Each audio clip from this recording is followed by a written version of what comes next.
পড়াশোনার ক্ষেত্রে মোটামুটি একটা এডুকেটেড হতে গেলে যে কোনো ছাত্র বা ছাত্রীর সময় লাগে কম করে 15 থেকে 16 বছর, মানে যদি সে ভালোভাবে শিক্ষা গ্রহণ করে তো। কিন্তু মজার বিষয় হলো আর্ট বা আদার্স এডুকেশনের জন্য তাদের হাতে একবারেই সময় নেই।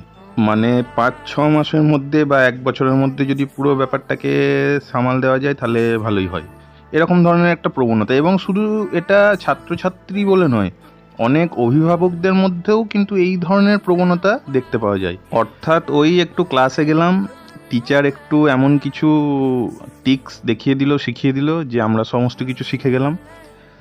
তো এই যে বিষয়টা, এটা একটা খুবই ভ্রান্ত ধারণা। প্রথমত আমাদেরকে এই ভ্রান্ত ধারণা থেকে বেরিয়ে আসতে হবে, কারণ শর্ট টাইমে শুধু পড়াশোনা বলে নয়, যে কোনো এডুকেশনই শর্ট টাইমে সম্ভব নয়।